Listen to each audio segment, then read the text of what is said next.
Navigate me to podcasting success, please.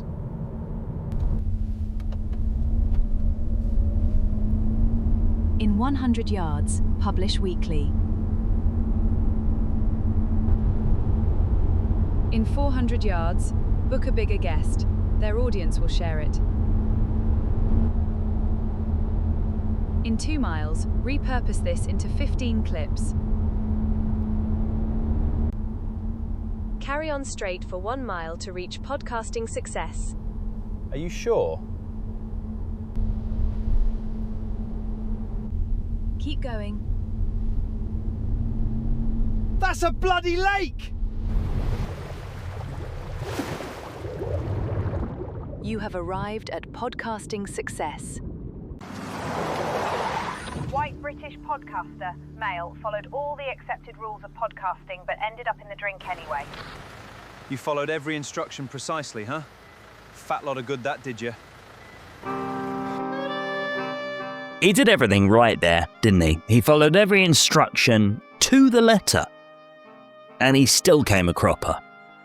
See, the thing is, he relied on direction from something that has no ability to think beyond best practices. And it sent him straight to a lake.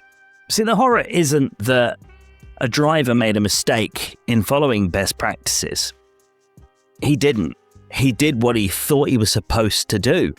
I mean, that's literally what we're taught, isn't it? Follow the best practices and you will get success. But the problem with following best practice is that best practice isn't always accounting for changes in terrain and developments around your journey, whatever journey that is. And if you don't factor those in, you too can end up face down in a lake. If you think of that metaphorical sat-nav as advice on the internet, then think about it this way. The voices on the internet are not proactively trying to get you a client. What it's doing, the voice on the internet, is the thing it knows best, confidently sharing with you its own experience. Best practice is the sat-nav voice of our entire industry. And it really comes down to this. It's the average of what worked on the average podcast and nothing more. And it's read aloud with total certainty. And you don't want an average podcast. You want a podcast that does the job that you want it to do. Best practice is going to make you brilliant at being an average podcast. Unfortunately, that also means it's going to make your podcast the worst at being a sales asset. And a brilliantly average podcast is not going to pay your mortgage. So let me talk you through what you can do instead of blindly following best practice. Bring an open mind for this one. You might need it. Welcome to B2B Podcasting Insights. I'm Neil Velio, the founder of Podknows Podcasting, a UK-based full-service podcast marketing and consultancy agency, specializing in helping people like you, whether you're a founder, a CMO, or anybody else that's in charge of making sure that your company's podcast gets results, is successful. Now, we've all seen it, haven't we?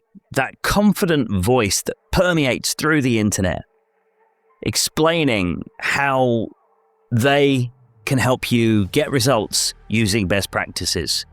I built my podcast to 2.5 million downloads in a year, and I will show you how you can also do it. We've all seen those. The ads on Instagram, the posts on LinkedIn, the YouTube clips. They're everywhere. But here's the problem with these people that are peddling best practice as a solution. They're optimizing for the wrong thing. Best practice is literally tuned towards download numbers and the growth of. But you might not be needing download numbers and the growth of. Your podcast's job is to move the downloaders that you already have closer to making a decision to buy from you. A number going up in your dashboard is not the same as someone getting closer to clicking your payment link. Another problem with following best practice advice from podcast gurus all over LinkedIn is they literally just want to homogenize you and your podcast. If everybody with a podcast like yours, optimizes from the same playbook, it just means there's going to be hundreds of podcasts that all sound the same. And a positioning asset that looks and sounds like everyone else's positioning asset is no longer a positioning asset. It's literal noise. So, you see, best practice is usually a recipe for being absolutely technically excellent, but ultimately forgettable. And best practice, it kind of creates the illusion of strategy. It's like another aspect of this content marketing piece we've talked about before in this podcast. Content pillars. They're an illusion of strategy. They feel like they're something that is wise and sensible and produces results. But while it feels like strategy, it's actually just production. And production in itself does not get you results. It's a piece of the puzzle. And the thing is, all this best practice advice, it's slightly lethal because it sounds like it's wisdom, but it's wisdom that's being peddled by people that don't actually know the nuance of the results they're trying to get for you. They themselves have followed best practice, and it might have worked on one or two aspects of their production. But having best practice get you some results is not a recipe for universal results. So let's look at some of these best practice framework items then that we're constantly having repeated to us day after day after day in social media content. Publish weekly. Cadence is a production metric. It's not a results metric. You fill a calendar consistently and you get consistently good at doing the wrong thing. Grow your audience to increase your conversion rates. Great. So you're telling me that 12,000 wrong listeners is better than 12 absolutely ideal buyers, are you? Chasing reach drags you closer towards tire kickers that are looking for your freebies and have no intention of ever paying you any money for your insight. Keep it short. Respect their time. B2B buying is high consideration. The right buyer will happily give you as much as 2 hours of their attention and time, providing you give them the answers that they want to inform their buying decision. Now, of course, you don't want to waffle on for about an hour on something that could very easily be mapped out for them in about 20 minutes. Of course not. What would be the point of that? But the problem is arbitrary durations absolutely amputate the results that you're looking to get. Hook them in the first 15 seconds. Look, I'm guilty of this one myself. It is a decent best practice. I mean, the chances are you're reducing drag from listeners to not listeners. Someone hears you setting up within 7 to 15 seconds, they're much more likely to stick with your episode than someone that, say, talks about walking their dog this morning for about 5 minutes before they get to the actual point. That's just logical. But that hook them right at the beginning best practice advice is literally imported from the entertainment and retention farming industries. If you chase the hook too much, you start to sound like one of those creators, you know, the ones you see on YouTube, which destroys your authority signal and it actually erodes trust. So it's working opposite to actually converting a buyer. Book big name guests so they cross promote. Their audience isn't your buyer. I mean, I alluded to this last week when I talked about the well-known events marketing company that I had the argument with on LinkedIn, where they were trying to tell me that being a guest on a podcast is just as beneficial when you don't have a podcast as being a guest on a podcast when you do is. Bobbins, absolute nonsense. And these people, they're getting paid to give advice on content marketing, for Christ's sake. How? It's simple. Being a guest is literally helping someone else to grow their own brand at your expense. And sure, they might give you some assets that you can use on your social media. The problem is, you're not the brand being promoted there. You just happen to be connected to the assets. Repurpose everything. Be everywhere. Slicing each episode into 15 clips per week just spreads a thinner effort across all your channels. And the chances are your buyer isn't on any one of those channels. It means that your messaging is just becoming decontextualized noise. If I had £1 for every single time I've been asked, do clips on social media help grow your podcast? I'd probably have enough money to buy out all these ridiculous AI clip creation companies and get rid of them once and for all. Nobody needs them.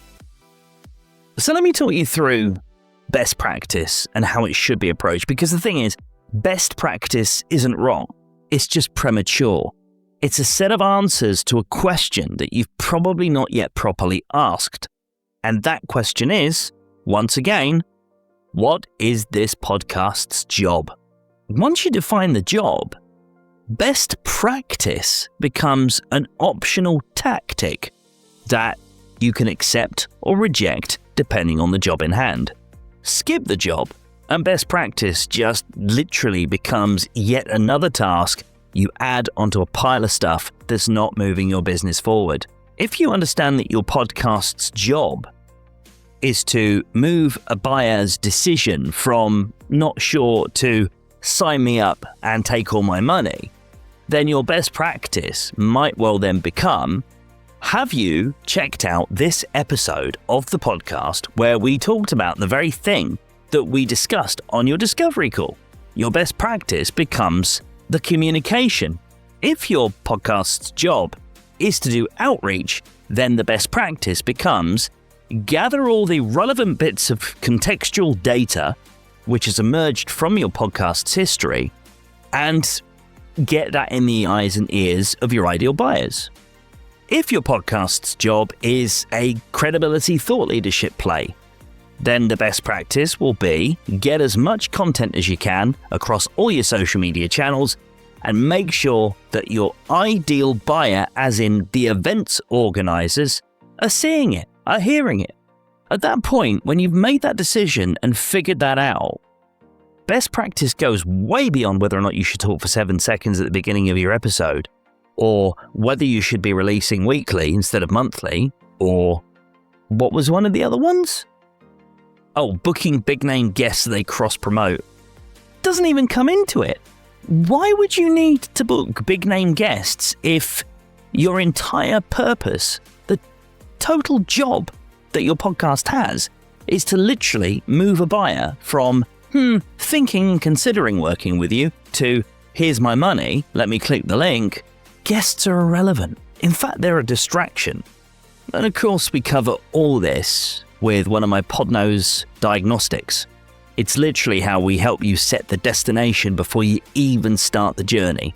So you won't need any best practice advice because you know exactly what your podcast job is and you know exactly how to get it to do it. Go to podknows.co.uk/diagnostic. That's podknows.co.uk/diagnostic. It's time for the part of the show where we take questions from the general public, whether they've come through via voicemail, podknows.co.uk/voicemail, or via email, Neil, Neal, @podknows.co.uk. And we try and bring some clarity to these relative strangers. This one is from Gareth, who runs a B2B marketing company up in Liverpool. He says, I keep getting told that if I'm not on YouTube or not doing video, my podcast doesn't count. I'm a one-person marketing team here. Is this true, or is this just more nonsense being peddled by LinkedIn gurus? So you've answered my first question, where did you hear this rubbish? Obviously, it was on LinkedIn. Video is one channel that works for one modality. It's also absolutely fundamentally true. Whatever the modernists, the younger generations are trying to convince you otherwise, YouTube's own propaganda, having a video on YouTube does not make it a podcast. It's a video. A podcast, technically, by the letter of the podcasting law, does not exist unless there's an RSS feed pumping that content into podcast apps like Apple Podcasts and Spotify. And it's not a podcast if it can't exist without those platforms having your content fed to them. So for example, if your show is only on Spotify, technically it's not a podcast, it's just a show on Spotify. If your podcast is only on Apple Podcasts and it's hosted by Apple Podcasts directly, which you can now do, technically it's not a podcast, it's an Apple Podcast show. Same is true of YouTube. If I can only find your content on that proprietary platform, it's not a podcast.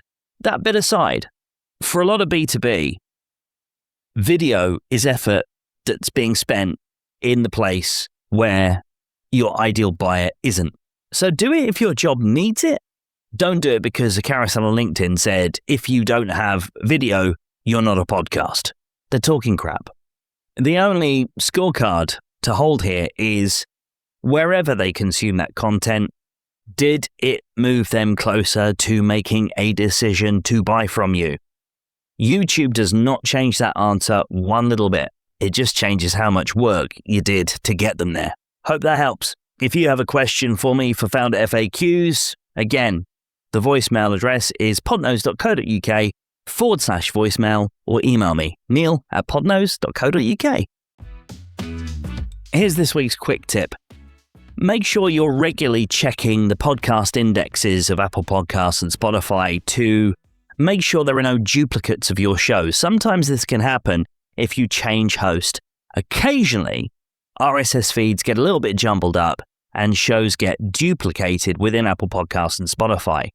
Now, the problem with this is that you could be stealing your own audience. If someone finds your show in Apple Podcasts under one ID, and then there's another show that's getting lots of reviews and ratings, they're technically rating and reviewing a duplicate version of your show that is not getting the care and attention that you're giving to the main show, or at least as it is to you. So just go through Apple Podcasts, do a search for your show, and make sure that only one thumbnail shows up. Do the same in Spotify, and if that's not the case, reach out to the support teams of each of those platforms and kindly ask them to remove the duplicate. Make sure you remove the right one though. Make sure the one that you get removed is the one that doesn't have all the reviews and ratings on it, because there's nothing worse than losing all of those reviews and ratings. So I hope this episode was useful. Stop following best practice guidance from some random on LinkedIn who doesn't know you, doesn't know anything about your business, and frankly probably hasn't even worked on any other podcast but their own. There's always a grift. Make sure you're not caught up in it. If you did find this useful, make sure you share it with another B2B founder or person in charge of a B2B podcast. I'm sure they'll appreciate the insight as well. Until the next episode, good luck with continuing to get better results from your B2B podcast.